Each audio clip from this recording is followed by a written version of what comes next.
Pie, por favor.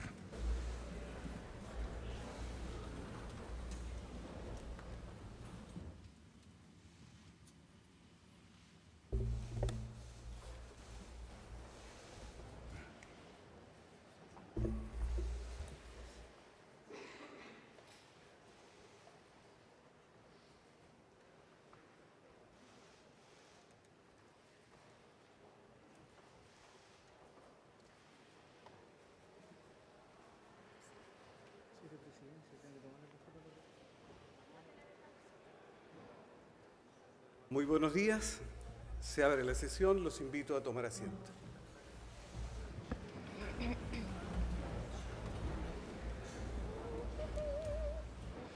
Señora Presidenta de la República, Michelle Bachelet Jeria. Señor Presidente del Senado, Andrés Saldívar Larraín. Señor Presidente de la Corte Suprema de Justicia, Haroldo Brito Cruz.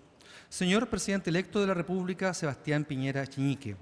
Señor Presidente del Tribunal Constitucional, Iván Aróstica Maldonado. Señor Contralor General de la República, Jorge Bermúdez Soto. Señor Fiscal Nacional del Ministerio Público, Jorge Abbott Charme.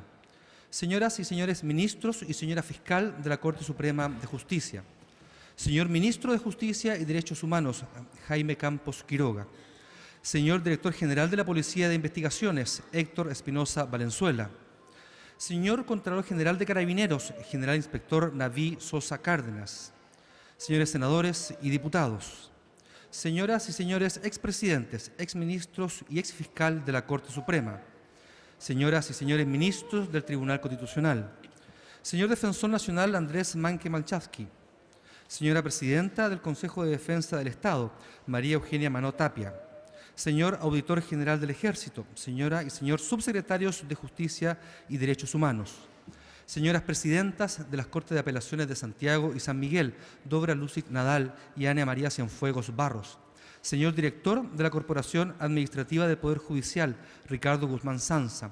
Señoras y señores ministros y fiscales de la Corte de Apelaciones de Santiago. Relatores y secretarios de la Corte Suprema. Autoridades invitadas, señoras y señores, tengan todos ustedes muy buenas tardes. Esta audiencia pública, en que la Corte Suprema se encuentra reunida en pleno, tiene por objeto presenciar la cuenta pública que el señor presidente del máximo tribunal, don Haroldo Brito Cruz, entregará sobre el desempeño jurisdiccional en el año 2017. En el marco de la política de transparencia impulsada por la Corte Suprema, esta ceremonia está siendo transmitida en directo por el canal de televisión del Poder Judicial y además por la red social Facebook, con el fin de que muchos más ciudadanos puedan conocer el funcionamiento del Poder Judicial. Para dar inicio a esta ceremonia, interpretará el himno nacional la soprano, doña Andrea Betancourt. Les invito a ponerse de pie.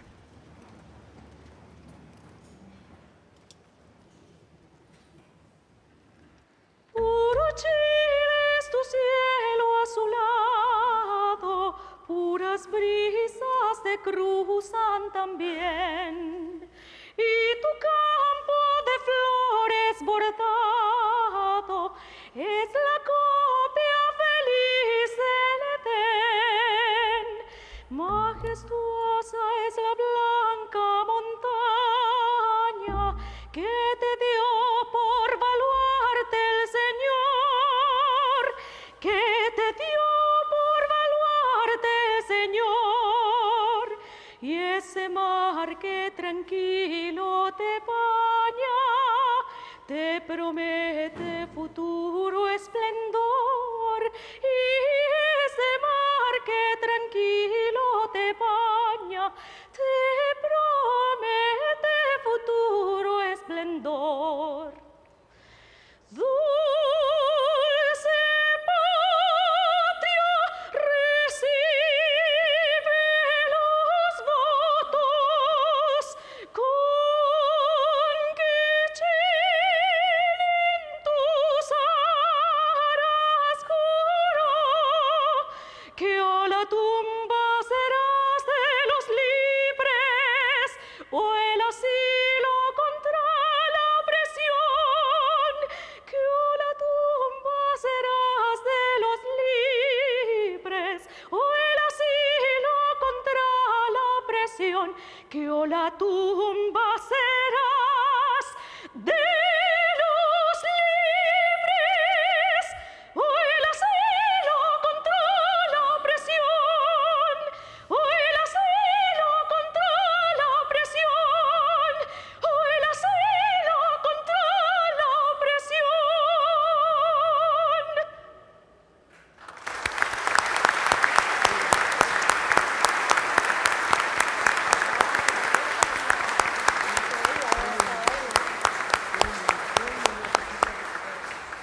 Les invito a tomar asiento.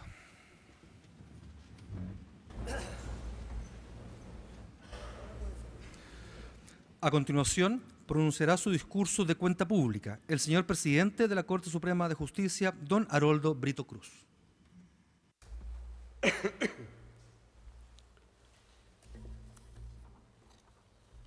Señora Presidenta de la República, Michelle Bachelet Jeria, señor Presidente del Senado, Andrés Saldívar Larraín, señor Presidente electo de la República, Sebastián Piñera Echenique, señoras y señores ministros y señora fiscal de la Corte Suprema, señoras presidentas y señores ministros y fiscales de las Cortes de Apelaciones de Santiago y San Miguel, autoridades invitadas, señoras y señores, probablemente esta audiencia pública, que debe realizarse el 1 de marzo de cada año, sea lo que mejor expresa la vinculación de la potestad jurisdiccional que ha sido radicada exclusivamente en los tribunales establecidos por la ley, con los restantes poderes estatales y por su intermedio con los ciudadanos, pues se la ha previsto como la oportunidad en la que se dará cuenta del trabajo efectuado el año anterior y del que hubiere quedado pendiente para el que se inicia, como también, entre otras informaciones, de las medidas que fuera necesario adoptar para mejorar la administración de justicia.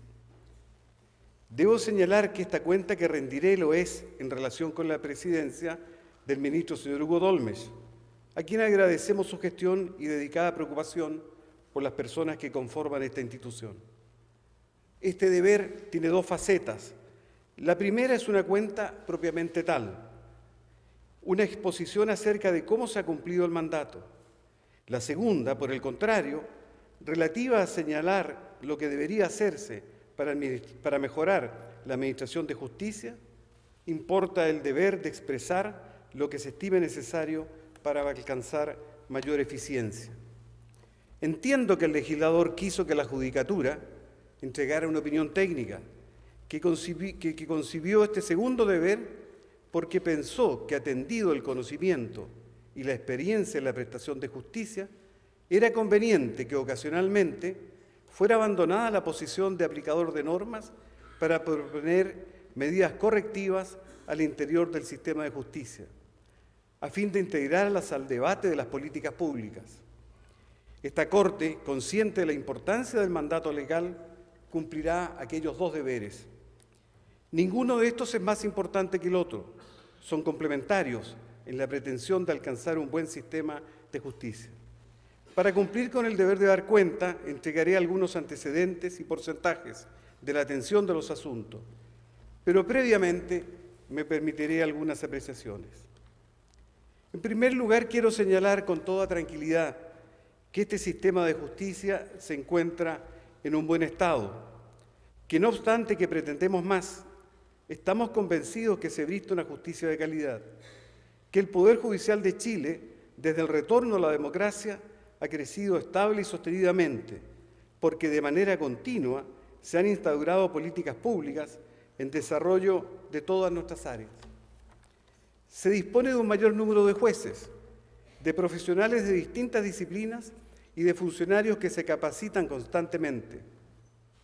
Esta es una organización joven. El promedio de edad en el escalafón primario es de 48 años. Los tiempos de permanencia de los magistrados son muy altos, como consecuencia, con toda seguridad, de una identificación plena con una carrera profesional fundamentalmente valórica, de servicio a las personas, que genera fidelidad e identidad y que en verdad importa para nosotros un modo de vivir. Por cierto también que el Poder Judicial dispone de la infraestructura adecuada a la dignidad de usuarios y funcionarios. Se han incrementado la tecnología y la capacitación secundaria, los procesos de formación y perfeccionamiento en derecho.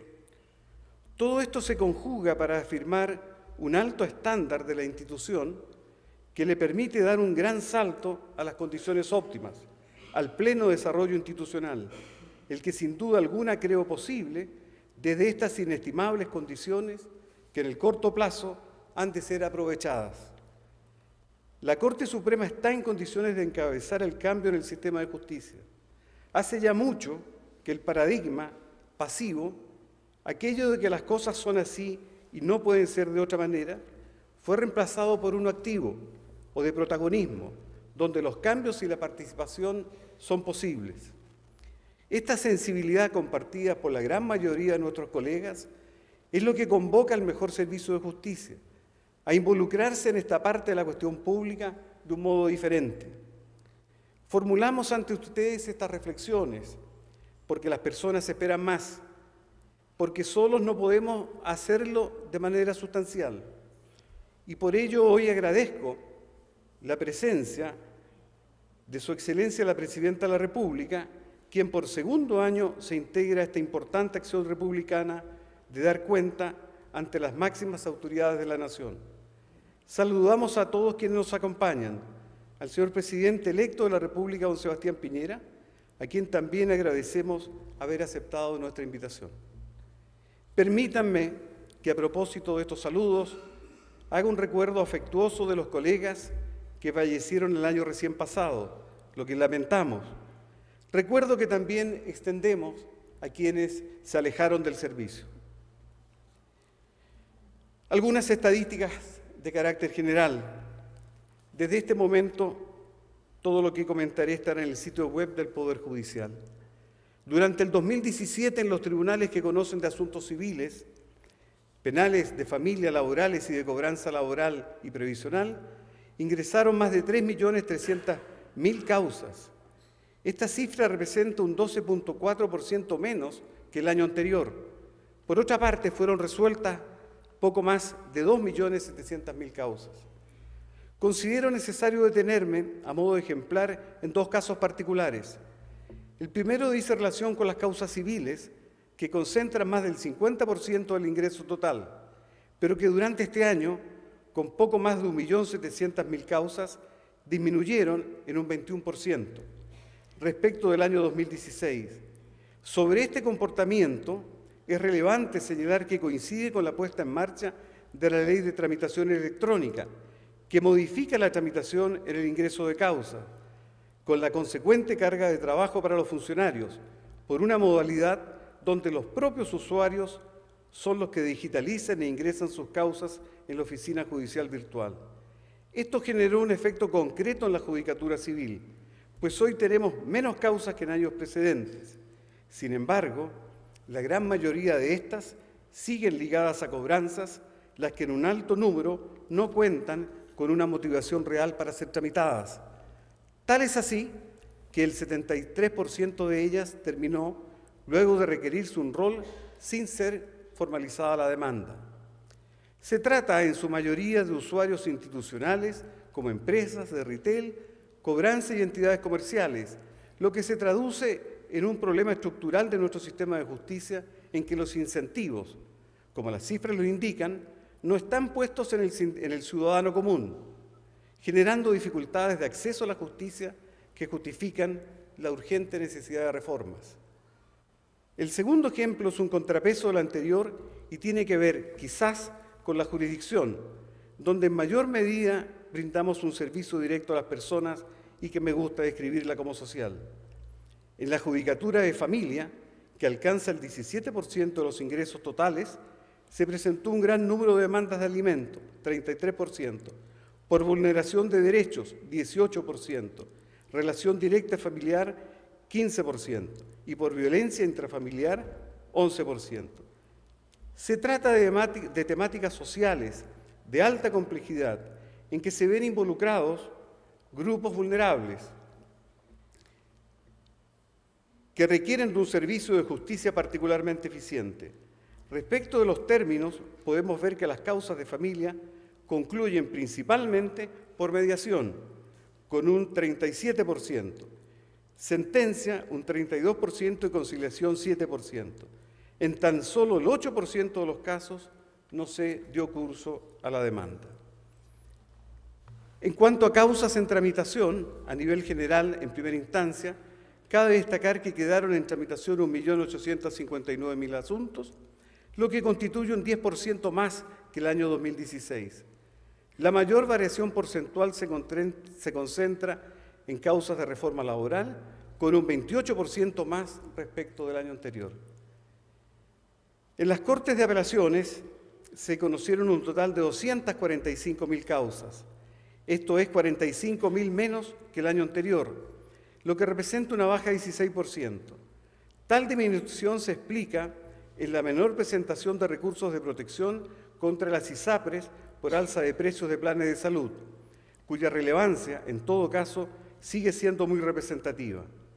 Lo interesante es que dieron término a un número significativo de causas, poco más de 269.000, superando en un 12% el año previo, es decir, las Cortes lograron resolver una mayor cantidad de asuntos.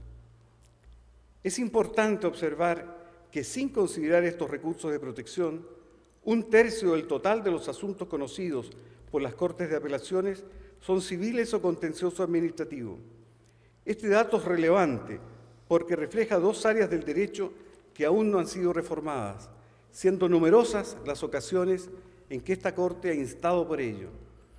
No es posible desentenderse del hecho que esta cantidad de recursos se produce en la justicia no reformada, que funciona sin controles procesales previos, a consecuencia de la menor participación de las partes, lo que obliga a interponer recursos correctivos que sin duda frenan el desarrollo del pleito.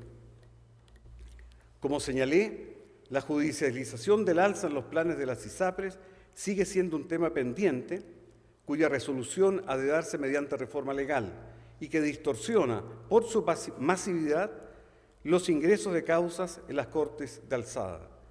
Se trata de un tema que hemos tratado antes. Se tratan de 127.000 causas. Es un problema del que nos hemos hecho cargo mediante la gestión, con nuevas herramientas como la Oficina Judicial Virtual, en donde cada persona puede ingresar al sistema su recurso. Causas en tramitación.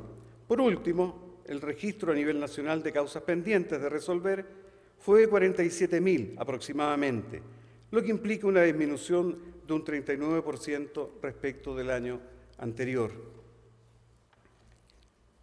En lo tocante a las fiscalías judiciales, la Fiscalía Judicial de la Corte Suprema emitió un total de 482 informes o dictámenes acerca de diferentes materias de su competencia. Por su parte, los fiscales judiciales de las distintas Cortes de Apelaciones evacuaron un total de 1.934 informes o dictámenes, integraron sala en sus respectivos tribunales de alzada en 3.824 oportunidades y participaron en los acuerdos adoptados correspondiéndoles a la redacción de 1.488 sentencias. Sustanciaron 236 sumarios administrativos y, además, practicaron 93 visitas inspectivas a diferentes tribunales de justicia y 61 visitas ordinarias a establecimientos penitenciarios y 2 de carácter extraordinario. En la Corte Suprema, el ingreso y término de causas tiene el siguiente detalle. Sobre las materias de competencia de este tribunal quisiera centrar la atención en un tema fundamental, su rol. Dejando a un lado las apelaciones de los recursos de protección contra ISAPRES, que siguen su tendencia histórica y representan un importante número de casos, más del 70% del total, cabe también preguntarse qué asuntos conoce este tribunal. La respuesta es significativa. Desarrollamos un rol orientado a la aplicación directa de la Constitución Política de la República, ya que más de un tercio de lo que conocemos tiene como origen una acción constitucional, tales como el recurso de amparo o de protección, sin considerar los recursos en lo penal, que se fundamentan en normas de esta clase, ni las acciones de tutela de derechos fundamentales en lo laboral. Finalmente, quedaron pendientes en este tribunal 4.000 causas. Causas de derechos humanos. Respecto de esta clase de causas sobre violaciones a derechos humanos, ocurridas entre los años 1973 y 1990, al 31 de diciembre del año pasado, se encontraban en tramitación 1.351 procesos a cargo de 13 ministros en visita. En 2017 se dictaron 195 sentencias en primera instancia. La Corte Suprema, a su vez, dictó 41 sentencias en estos procesos en materia civil y criminal. En las fiscalías militares y cortes marciales, la tramitación de causas se observa normal. Solo debe destacarse que, gracias a la intervención del ministro visitador del sector, se constató la necesidad de representar algunos retrasos que es importante tener en cuenta. Hay una cuestión que para la Corte Suprema es bastante particular e importante. Es la planificación estratégica. Es sabido que la mera intuición o deseos personales de quienes temporalmente están a la cabeza de una institución pública no bastan para cumplir la función que la sociedad y el ordenamiento jurídico han puesto sobre sus hombros. Toda organización que pretenda desempeñar su rol con celo y con vocación institucional de permanencia requiere de orientaciones, principios y objetivos a cumplir y desarrollar. La continuidad y evaluación de lo obrado son imprescindibles.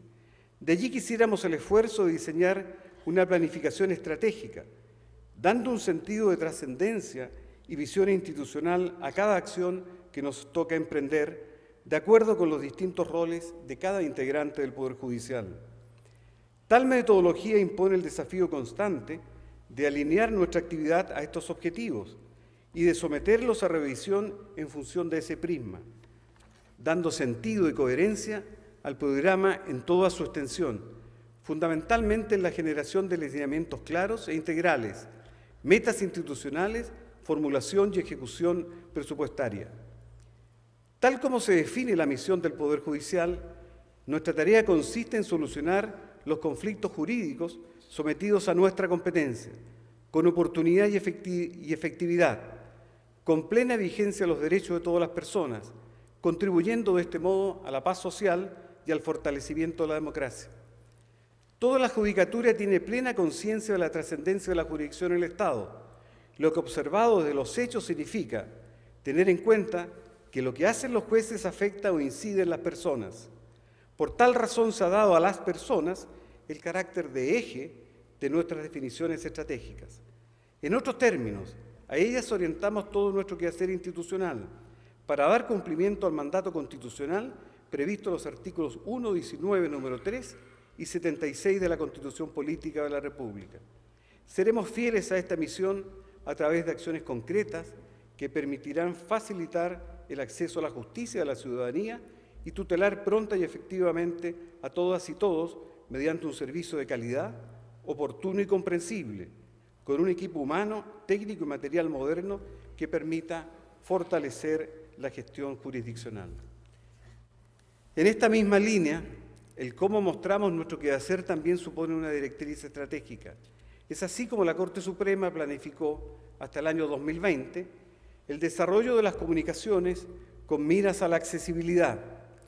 El objetivo ha sido hacer público, accesible y entendible todo el quehacer de la institución y en particular las resoluciones judiciales, utilizando estrictos estándares de veracidad y rendición de cuentas y desde ese paradigma fortalecer los valores de confianza, eficiencia, oportunidad, claridad y calidad, bajo la premisa de mejorar el servicio de justicia y fortalecer la función de tutela judicial efectiva de los derechos de las personas. Cuando hablamos de ejecución y administración en general, como del diseño de soluciones de gestión y tecnología, de la sistematización de proyectos y planificación, es imprescindible referirse a la Corporación Administrativa del Poder Judicial. Como es sabido, esta entidad de derecho público está regida por un consejo integrado por 5 ministros de este tribunal que adopta políticas de acuerdo con directrices dadas por la Corte Suprema. Está gestionada por un director, consta de diversos departamentos y dispone de un conjunto de profesionales que tiene a su cargo toda la administración en el Poder Judicial. Relevamos que durante el año 2017 alcanzamos un 99% de ejecución presupuestaria.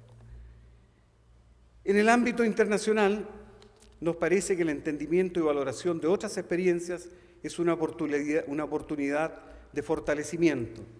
Por ello es que hace ya muchos años nos hemos incorporado a la Cumbre Judicial Iberoamericana que aglutina a todos los tribunales supremos y a los consejos nacionales de justicia. lo que ha sido muy provechoso. La entidad lidera la generación de conocimiento ligado a lo jurisdiccional. En esta instancia, el Poder Judicial chileno ha colaborado fuertemente, entre otros, en temas tales como métodos alternativos de resolución de conflictos, tribunales de tratamiento de drogas, género y acceso a la justicia, justicia ambiental, ética judicial, lenguaje claro y sencillo y tecnología jurisdiccional, entre otros. En abril próximo, en Quito, serán aprobadas diversas declaraciones, todas orientadas a lo jurisdiccional. Son acerca de la independencia judicial, justicia ciudadana y participativa, justicia juvenil restaurativa, principios jurídicos medioambientales para un desarrollo ecológicamente sostenible. Estamos convencidos que estas relaciones son provechosas a nuestras pretensiones de cambio e innovación. Relaciones con las asociaciones de funcionarios. Las relaciones con las asociaciones de funcionarios, especialmente con la Asociación Nacional de Magistrados, sin duda alguna, con desazón de todos, no son las deseables. Ello aflige porque las diferencias no son insalvables y porque la solución de algunas ni siquiera pende del trabajo que podríamos intentar conjuntamente. Me refiero a esta cuestión, luego de hablar de condiciones estratégicas, porque en mi entendimiento las confianzas recíprocas al interior de toda organización, la valoración de los roles directivos institucionales y de las legítimas voluntades de gremiarse, ciertamente para instar por mejores condiciones y ser propositivos y críticos, es una circunstancia para el desarrollo institucional que todos queremos. De allí que estemos confiados en alcanzar mejores comunicaciones y coincidir en soluciones. En infraestructura, en nuestro permanente propósito de vincularnos con la comunidad, hemos logrado desarrollar unos planes muy atractivos. Hemos estado preocupados para adaptar y construir recintos adecuados para el cumplimiento de nuestra labor y, sobre todo, accesibles, cómodos y dignos de nuestros usuarios. En una relación respetuosa de las características locales, hemos pretendido entender nuestro espacio físico de trabajo como plazas ciudadanas de justicia, potenciando la identidad zonal para generar cercanía y facilitar esta comprensión por las personas. Además, ha sido una constante pretender la sustentabilidad, lo que fue destacado por el Consejo de Construcción Ecológica de Estados Unidos, que nos otorgó la certificación LED sobre liderazgo en energía y diseño ambiental en varias edificaciones institucionales. Finalmente, asumiendo una deuda pendiente respecto a las personas con movilidad reducida, se han adaptado recintos para facilitar el acceso físico, esfuerzo que le ha valido al Poder Judicial recibir una distinción del Servicio Nacional de Discapacidad por 4º año consecutivo. Se avanzó en la concreción del plan quinquenal con el diseño, desarrollo y construcción de nuevos tribunales, entre ellos los centros de justicia de Antofagasta y Viña del Mar, inaugurándose otros cuya construcción alcanza más de 50.000 metros cuadrados. Además, se adquirieron 24 nuevos terrenos en ubicaciones estratégicas, destacando entre ellos el de la futura Corte de Apelaciones de Santiago. Y por último, relevamos la transferencia gratuita de 37 inmuebles fiscales que efectuó el Ministerio de Bienes Nacionales, producto de un trabajo conjunto con el Poder Judicial. En tecnología y gestión, el Poder Judicial no se ha mantenido ajeno al desarrollo de las herramientas actuales. De este modo estuvimos a la vanguardia a consecuencia de la elaboración e implementación del Acta 54 de 2014, que sirvió de antecedente aplicado a la Ley 20.886, que modificó el Código de Procedimiento Civil para establecer la tramitación digital de los procedimientos judiciales, no obstante su carácter escrito. Por otra parte, es bueno decirlo, este sistema es un excelente apronte para la instalación del proceso oral por la experiencia que esta ley ha generado. Finalmente, a este respecto, la dedicación para gestar el acta inicial que sirvió de base a la ley y el esfuerzo de los comisionados para su implementación fueron determinantes del éxito, lo que ciertamente agradecemos. Una muestra de la utilidad que la Ley de Tramitación Electrónica representa son los más de 384.000 usuarios existentes al día de hoy que han ingresado a la oficina judicial virtual. Asimismo, la gestión profesionalizada en las Cortes de Apelaciones ha ganado completo reconocimiento, incorporando análisis al desarrollo de la actividad y tecnología de apoyo. Seguramente lo más importante en este grado jurisdiccional sea la determinación de las cargas de trabajo que se encuentran en proceso de elaboración, esto es, la identificación de un número de asuntos ideal que advierta límites de eficiencia y sirva de fundamento a diversas definiciones. Conscientes de que la modernización y el empleo de tecnologías genera la necesidad de conocimiento, durante el año pasado se realizaron cursos presenciales y a distancia para más de 4.000 funcionarios, al margen de la capacitación anual de su elección proporcionada por la Academia Judicial, a objeto de dar o reforzar habilidades transversales. Es sabido que en la Corte funcionan unos comités. Estos, los de modernización, comunicaciones y personas, han continuado en su importante labor de estudiar en detalle y generar conocimiento en materias de importancia para el desempeño de este tribunal, relativos a su quehacer, la jurisdicción y otras que hoy se estiman esenciales, contribuyendo estos comités con la recolección de información para la mejor resolución de estos asuntos. Junto con ese aporte, cabe destacar la continuidad de la integración de algunas asociaciones y de representantes elegidos por estamento, los que participan solo con derecho a voz, sin perjuicio de lo cual aún tenemos el desafío de perfeccionar los sistemas de participación en estas instancias de información, que resulten más idóneos con la efectiva representación de los miembros de nuestra institución a nivel asociativo.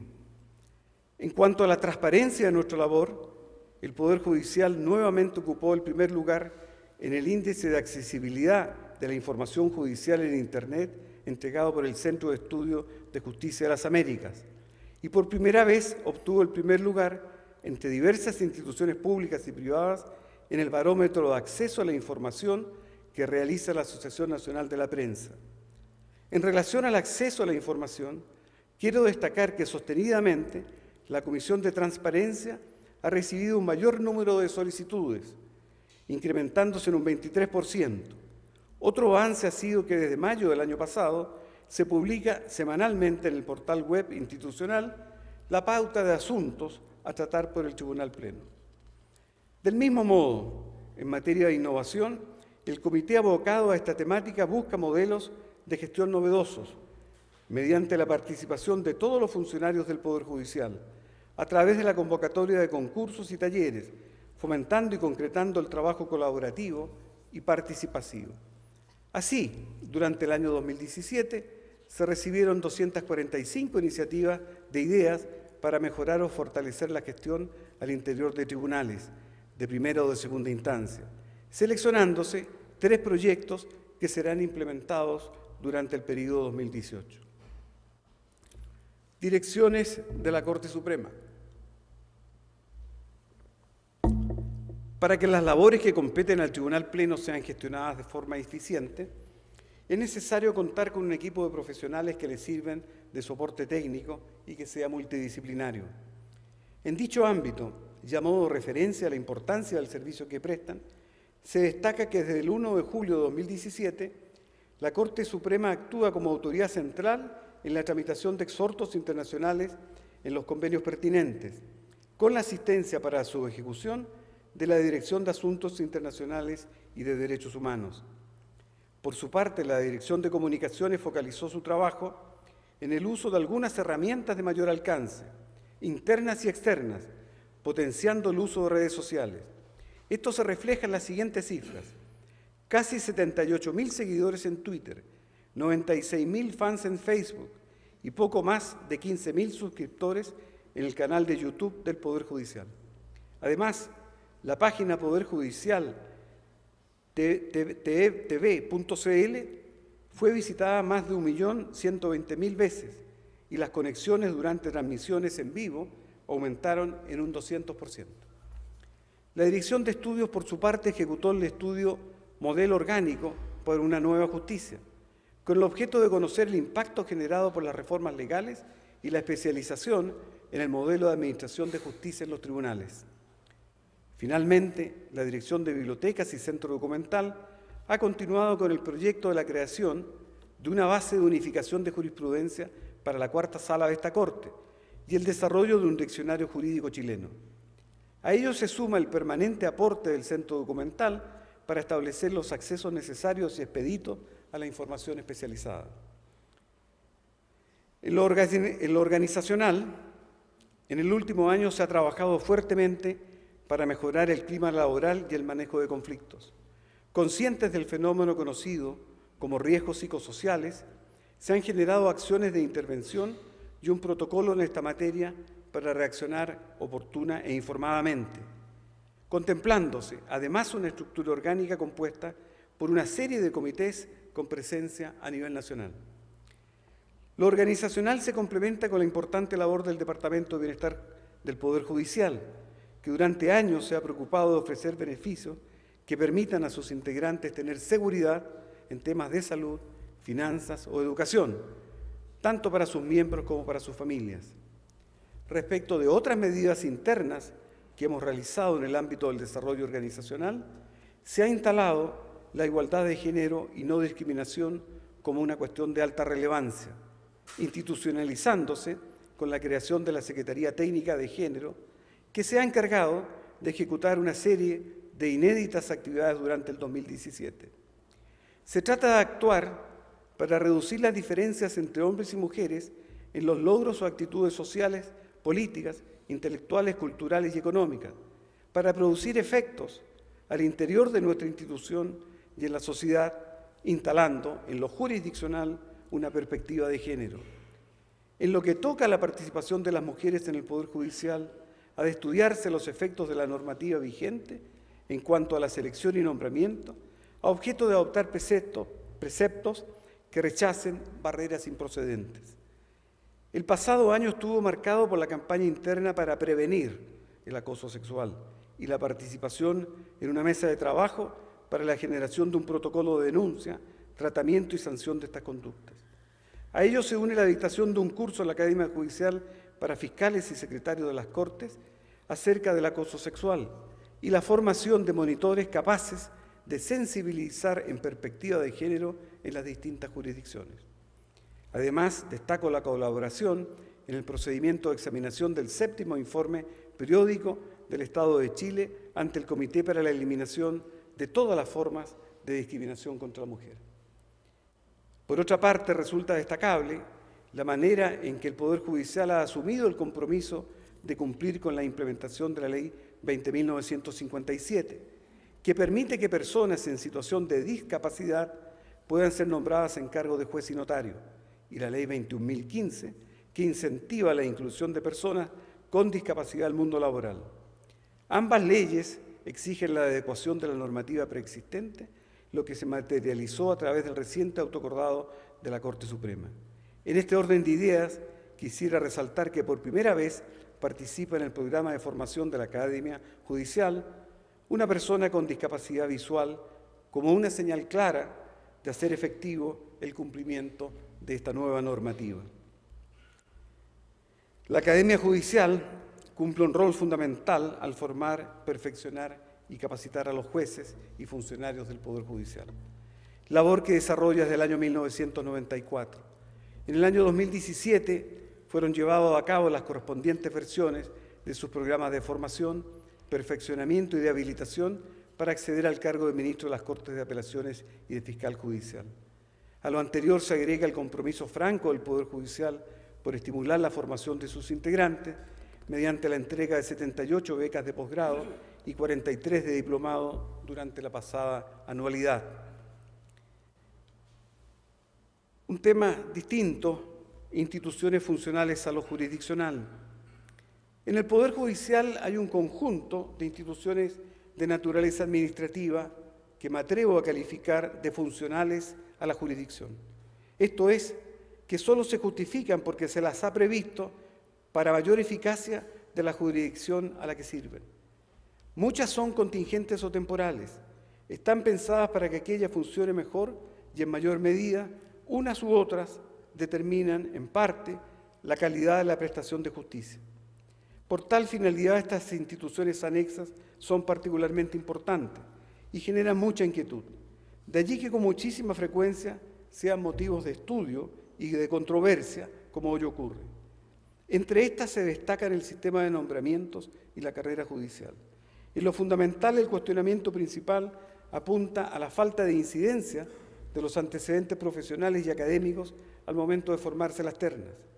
Lo cierto es que el Código Orgánico de Tribunales previene requisitos muy amplios para las promociones en la carrera, y ello da lugar a que el tiempo de servicio en la categoría no resulte necesariamente considerado.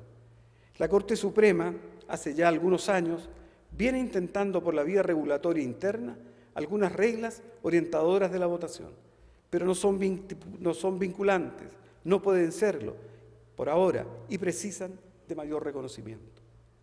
También es importante revisar la carrera judicial. La carrera, ya lo hemos dicho, no es el simple ordenamiento de los funcionarios en diferentes apartados. También es un instrumento que alcanza pleno sentido cuando se la diseña para generar cambios en lo jurisdiccional. El régimen disciplinario, que en la etapa de investigación pronto estará radicado en las fiscalías de las Cortes de Apelaciones, también precisa atención.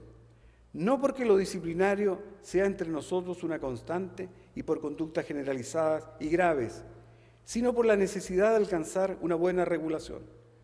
En primer lugar, es útil decir que nadie cuestiona lo sustantivo de la potestad disciplinaria. Los problemas están radicados en las normas que previenen las infracciones. Algunas son imprecisas y en otros casos carecen de actualidad. La insuficiencia de unas pocas normas legales de procedimiento también es una debilidad y da lugar a una regulación reglamentaria que no es unánime y que se cuestiona fuertemente.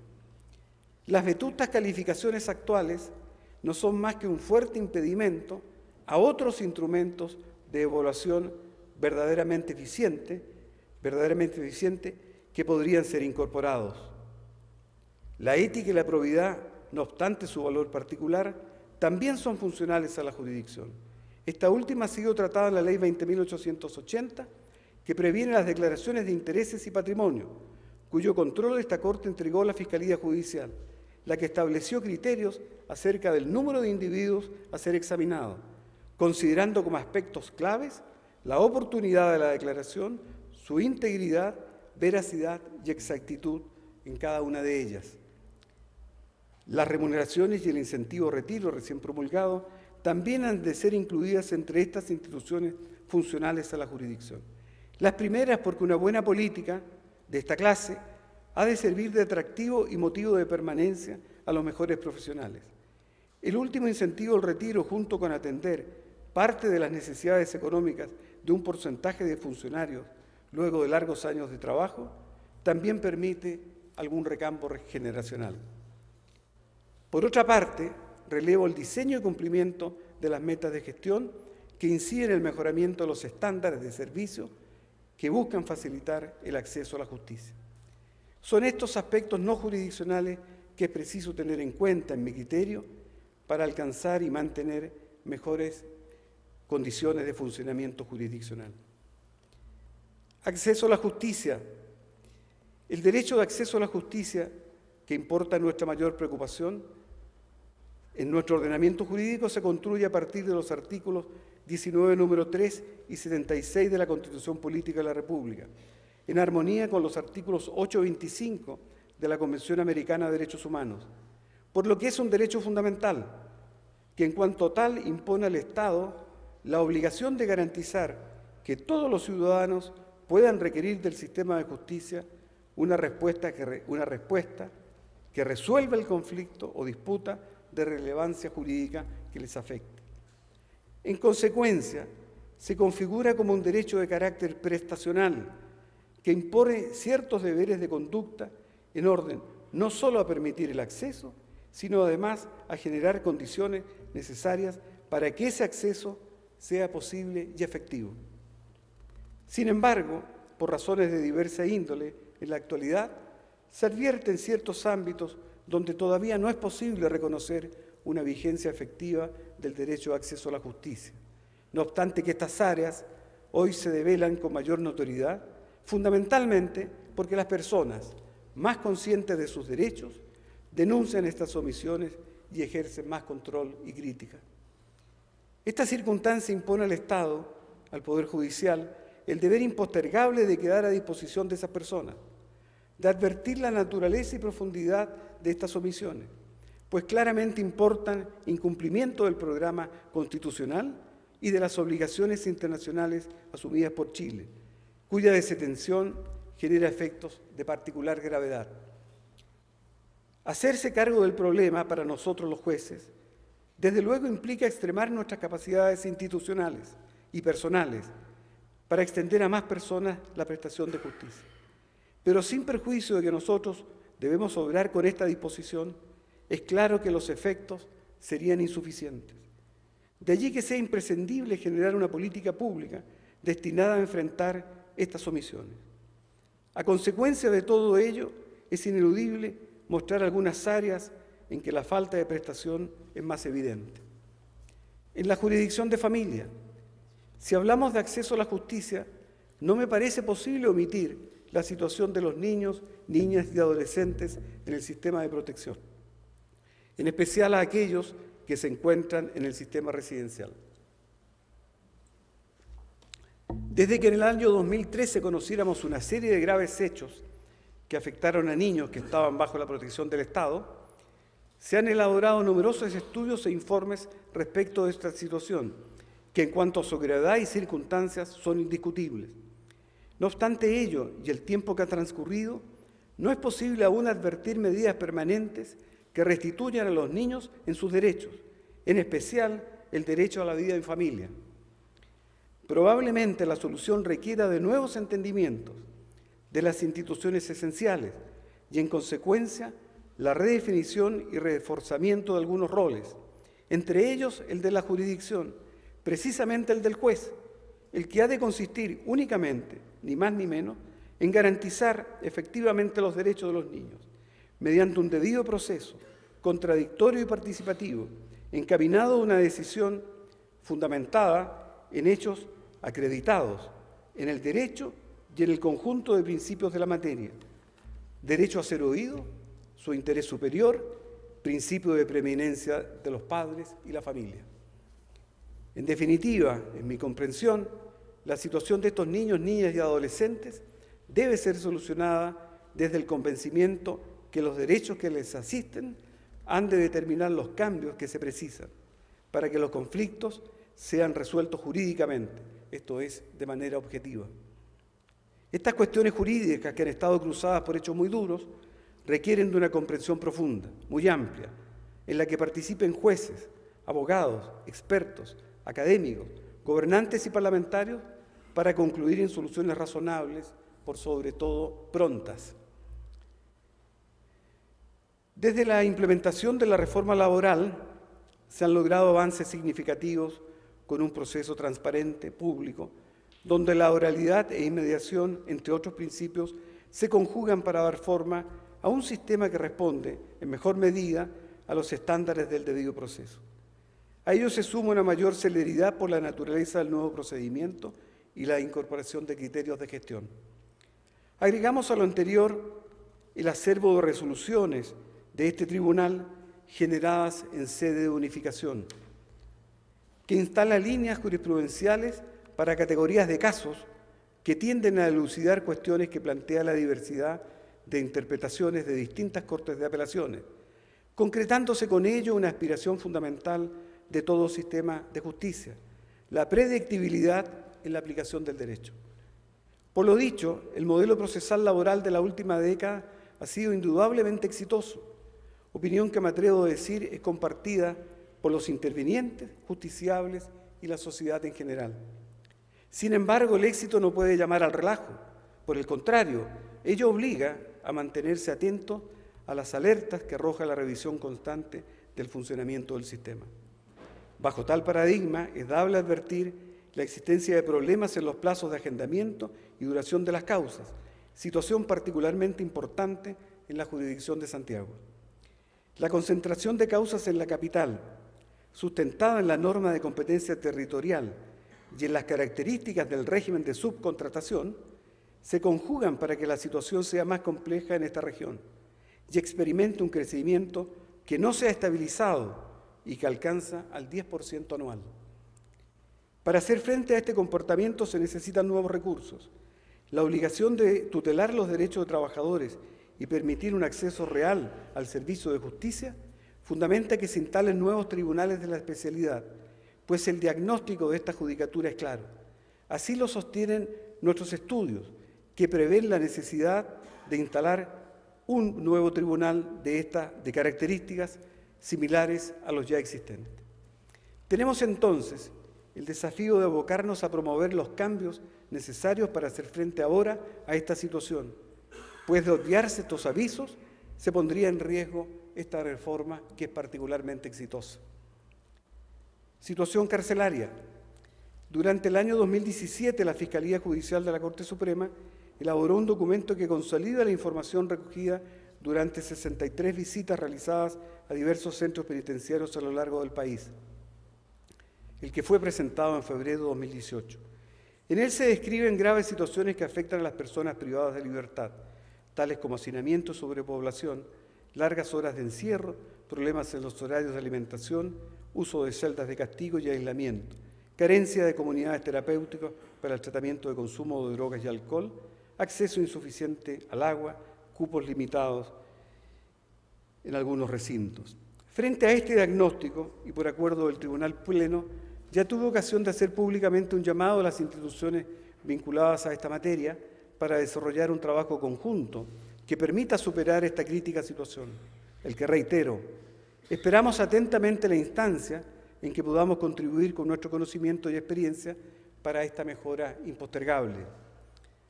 Como expresión concreta de esta preocupación, el Poder Judicial, haciendo eco de las recomendaciones y observaciones dirigidas al Estado de Chile por parte del Subcomité para la Prevención de la Tortura y otros tratos o penas crueles, inhumanos o degradantes, se encuentra analizando las posibles acciones. Asimismo, y como una manifestación interinstitucional relevante en este ámbito, no puedo dejar de mencionar la política pública de reinserción social entregada por el Ministerio de Justicia a fines del año pasado y que bajo un diseño participativo, convocante del ámbito público y privado, constituye un aporte en la manera de pensar las soluciones de corto, mediano y largo plazo para una efectiva reinserción de personas adultas condenadas. Frente a esta y otras instancias mantendremos nuestra disposición a objeto de contribuir con conocimiento y experiencia a las mejoras impostergables que requiere el sistema penitenciario. En lo tocante a la ejecución jurisdiccional penitenciaria, el sistema penal tiene como consecuencia evidente la afectación al ejercicio de derechos fundamentales de los ciudadanos, la violencia que supone la utilización de la potestad punitiva, en especial las penas de encierro, precisa que su ejercicio sean ejecutadas con la mayor legitimidad, lo que en un sistema democrático solo se obtiene mediante una ley de ejecución penitenciaria, por la naturaleza de lo que se trata. La universalidad y efectividad de los derechos humanos son normas que hacen imperativo lo anterior. Por ello se debe alcanzar una comprensión de este asunto que lo considere también como una barrera que impide a las personas privadas de libertad el acceso a la justicia y la igualdad en el ejercicio de los derechos que la Constitución política y el derecho internacional y humanitario reconocen, y de los cuales no los ha privado una sentencia judicial, cosa que no debe ser olvidada, y desde esta premisa comenzar nuestro razonamiento para producir un cambio. Parte del problema pasa, indudablemente, por la ausencia de una ley que lo regule y que se constituya en una garantía para el ciudadano, pero que a la vez sea una herramienta que conduzca o facilite la reinserción. Advertirlo de este modo cambia el enfoque tradicional con el que ha sido abordada la ejecución penal, desde el acceso a la justicia, incluso las razones que en un momento dado pudieran apremiar para generar condiciones de seguridad eficaces, estas deben adecuarse a un uso racional del aparato represor del Estado, con pleno apego a su posición de garante de los derechos humanos y fundamentales de todas las personas. Actualmente la práctica judicial advierte que los asuntos de este tipo se resuelven a través de los recursos de protección y amparo constitucional, que no son acciones especialmente previstas para atender esta clase de conflictos. Por ello es que no es posible aceptarlos como adecuados a estos propósitos, pues no fueron pensados para resolver una cuestión tan particular como lo es el conflicto penitenciario, y porque además privan a un grupo de la población de la posibilidad de acceder a una justicia especializada. Parece aconsejable seguir insistiendo en la necesidad de implementar tribunales especializados de ejecución penal, a los que se le entreguen facultades que permitan observar los procesos de los sentenciados y la celebración de audiencias que favorecerán un efectivo control jurisdiccional y una mejor labor de los órganos penitenciarios, garantizándose así que todas aquellas personas a las que el ordenamiento les reconoce derechos, de los cuales no han sido privados por la sentencia, pueden efectivamente ejercerlos y exigirlos ante un tribunal de esta clase. No puede olvidarse que al diseñarse la reforma procesal penal que todos conocemos, la comisión, el foro que la trabajó, estuvo consciente que quedaba pendiente la cuestión de la ejecución penal jurisdiccional. Después de estos años, parece impostergable la decisión de completar esta reforma en su parte sustancial. Necesidad de un nuevo Código Penal. Otro tema estrechamente vinculado a la jurisdicción penal es la necesidad de reformar el Código Sustantivo en la materia. En los últimos años se han elaborado distintas propuestas de Código Penal. Está la conocida como del Foro Penal del año 2003, la presentada a la administración del presidente señor Piñera, la que se formulara en este gobierno de la presidenta señora Bachelet, y una de carácter particular del destacado profesor Alfredo Echeverri. Estos proyectos responden a distintas orientaciones técnicas y seguramente estos entendimientos sobre los que no hay consenso constituyen la dificultad fundamental para su discusión parlamentaria. Frente a este escenario, se hace necesario reflexionar acerca de las acciones que se deben adoptar para iniciar y concluir la reforma. Ya existen suficientes antecedentes que permiten dar pasos en este cambio sustancial e imprescindible. Estaremos atentos a la activación de este proceso para ser partícipes.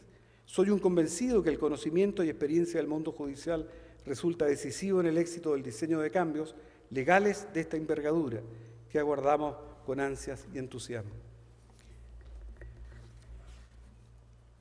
En la reforma de la jurisdicción civil está el tema del proceso. Tenemos como Estado una tarea pendiente, el nuevo Código Procesal Civil. El proyecto de ley en trámite en el Congreso pretende estandarizar y brindar coherencia a nuestro sistema procesal, estableciendo los criterios mínimos que se exigen a todo sistema de justicia, como lo son la oralidad y mediación, valoración de la prueba de acuerdo con las reglas de la sana crítica, concentración y publicidad, entre otros. Previamente a la presentación de este proyecto, el Poder Judicial ya había manifestado su profundo interés e informe favorable en la implementación de esta reforma, con ocasión del primer proyecto que se presentó en esta materia durante la presidencia de la señora Michelle Bachelet en el año 2009. Lo propio hicimos en el proyecto del 2012 del presidente don Sebastián Piñera, y quienes han ocupado esta posición han subrayado en sus discursos anuales la importancia de concretar la mencionada reforma. La justicia civil es, por distintos factores que influyen en ello, inaccesible para muchas personas. Uno de esos factores es la estructura y características de nuestros procedimientos. Así, conflictos que son dignos de tutela judicial efectiva no llegan a tribunales, o cuando llegan son abandonados por carecer las partes de recursos para su completa prosecución. Ello explica en una medida importante el predominio de litigantes institucionales en nuestra justicia civil. La reforma no puede orientarse solo a asuntos de trascendencia patrimonial, sino que a ampliar su espectro a las pequeñas causas, con impulso decidido hacia la implementación de los sistemas alternativos de resolución de conflictos, a objeto de cumplir con un sistema judicial civil íntegro y al alcance de todos. Dicho esto, y sin perjuicio del tiempo transcurrido desde la paralización de la tramitación del proyecto de ley respectivo, la Corte Suprema es optimista y se resiste a asumir un rol pasivo en la materia. Mantendremos nuestro interés en colaborar con las instancias colegisladoras una vez que se renueve la discusión del proyecto de ley en cuestión. Hay un conjunto de acciones de fortalecimiento del acceso a la justicia que queremos destacar. Otro avance importante ocurrido en el 2017 en la justicia penal fue la promulgación de una ley de entrevistas video grabadas para niños y niñas, pero esta vez consideradas como víctimas de delito. La norma permite el registro y posterior utilización de estas entrevistas desde la etapa de investigación. Esto evita que los niños y niñas y adolescentes se vean expuestos a la revictimización que importa testificar en reiteradas ocasiones. De lo que se trata es de impedir y asegurarte que las personas, los padres, se atrevan a denunciar esta clase de hechos que afectan a sus hijos. Programa Tribunales de Tratamiento de Drogas. En este mismo orden de ideas quisiera destacar que también avanzamos en el trabajo realizado desde hace varios años en el programa Tribunales de Drogas, que son juzgados de garantía que resuelven la suspensión condicional del proceso en base al compromiso de terapia. Ello es posible porque esta modalidad de justicia terapéutica es aplicada con el concurso del Ministerio Público y la Defensoría Penal Pública, además de la asistencia técnica que proporciona el Servicio Nacional para la Prevención y Rehabilitación del Consumo de Drogas y Alcohol. Hemos ampliado la cobertura a jóvenes infractores, sumándose a esta modalidad 21 tribunales que anteriormente atendían solo a adultos. En cuestiones de género y no discriminación en el proceso, hoy es insoslayable ocuparse de esta cuestión. Quiero destacar el importante paso que representó durante el 2017 la aprobación por esta Corte de una política de igualdad de género y no discriminación en el Poder Judicial.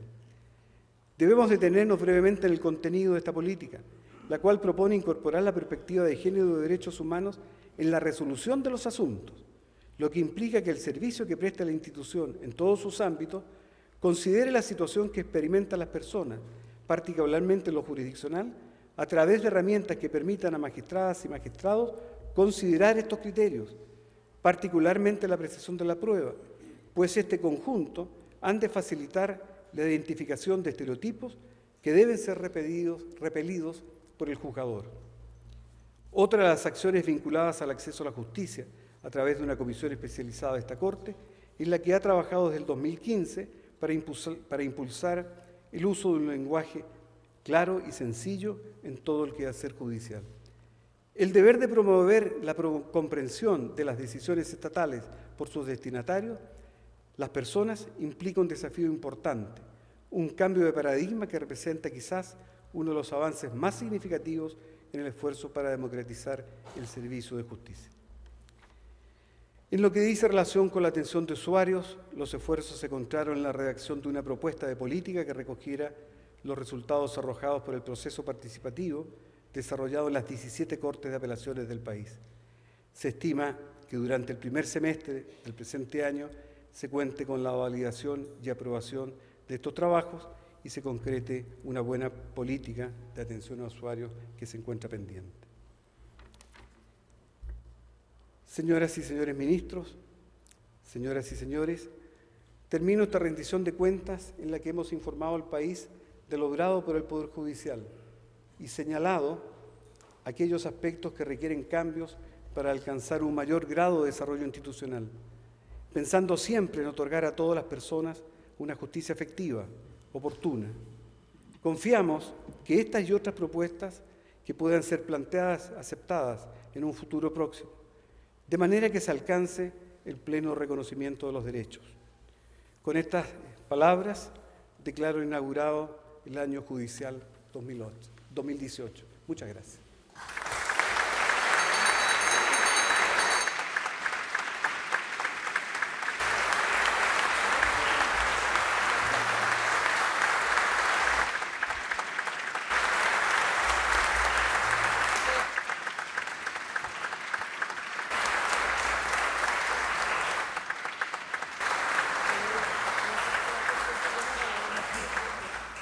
Agradecemos su asistencia a esta ceremonia. Les invitamos a un cóctel en dependencias de la primera sala de la Corte Suprema. Tengan todos ustedes muy buenas tardes.